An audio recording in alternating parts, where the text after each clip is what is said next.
شروع اللہ کا نام لے کر جو بڑا مہربان نہایت رحم والا ہے۔ اے چادر میں لپٹنے والے، اٹھو، اب خبردار کرنے لگو اور اپنے پروردگار کی بڑائی بیان کرو اور اپنے کپڑے پاک رکھو اور شرک کی گندگی سے تو الگ ہی رہو اور اس نیت سے احسان نہ کرو کہ اس سے زیادہ کے خواہ ہو، اور اپنے پروردگار کی خاطر صبر کرتے رہو۔ پھر جب سور پھونکا جائے گا تو وہ دن مشکل کا دن ہوگا، یعنی کافروں پر آسان نہ ہوگا۔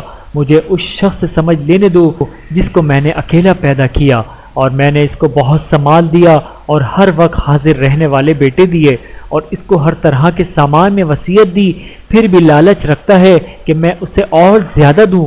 ایسا ہرگز نہیں ہوگا، یہ ہماری آیتوں کا بڑا مخالف رہا ہے، میں اسے ایک بڑی چڑھائی چڑھاؤں گا۔ اس نے غور و فکر کیا اور ایک بات ٹھہرا لی، یہ مارا جائے۔ اس نے کیسی تجویز کی، پھر یہ مارا جائے۔ اس نے یہ کیسی تجویز کی، پھر اس نے نگاہ کی، پھر تیوری چڑھائی اور منہ بگاڑا، پھر پیٹھ پھیر کر چلا اور تکبر کیا، پھر کہنے لگا یہ تو جادو ہے جو پہلے لوگوں سے برابر ہوتا آیا ہے۔ پھر بولا یہ اللہ کا کلام نہیں بلکہ بشر کا کلام ہے، میں عنقریب اس کو سقر میں داخل کروں گا، اور تم کیا سمجھے کہ سقر کیا ہے؟ وہ ایسی آگ ہے کہ نہ باقی رہے گی اور نہ چھوڑے گی اور بدن کو جھلس کر سیاہ کر دے گی۔ اس پر 19 داروغہ ہیں اور ہم نے دوزخ کے داروغہ فرشتے ہی بنائے ہیں اور ان کا شمار کافروں کی آزمائش کے لیے مقرر کیا ہے، اس لیے کہ اہل کتاب یقین کرے اور مومنوں کا ایمان اور زیادہ ہو، اور اہل کتاب اور مومن شک نہ لائیں، اور اس لیے کہ جن لوگوں کے دلوں میں نفاق کا روگ ہے اور جو کافر ہیں کہیں کہ اس مثال کے بیان کرنے سے اللہ کا مقصود کیا ہے۔ اسی طرح اللہ جس کو چاہتا ہے گمراہ رہنے دیتا ہے اور جس کو چاہتا ہے ہدایت دیتا ہے، اور تمہارے پروردگار کے لشکروں کو اس کے سوا کوئی نہیں جانتا، اور یہ قرآن تو بنی آدم کے لیے نصیحت ہے۔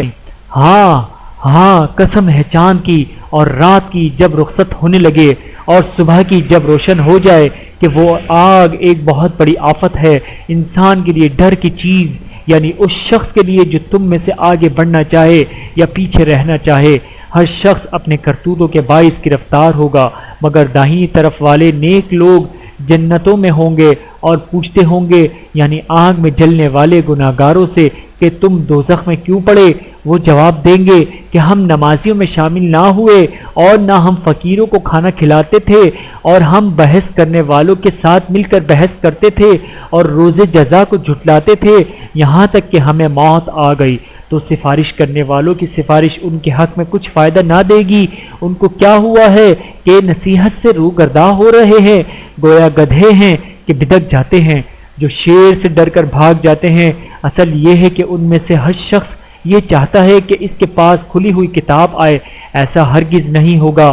حقیقت یہ ہے کہ ان کو آخرت کا خوف ہی نہیں، کچھ شک نہیں کہ یہ قرآن نصیحت ہے، تو جو چاہے اسے یاد رکھے، اور یاد بھی تبھی رکھیں گے جب اللہ چاہے۔ وہی اس لائق ہے کہ اس سے ڈرا جائے اور وہی معاف کرنے والا ہے۔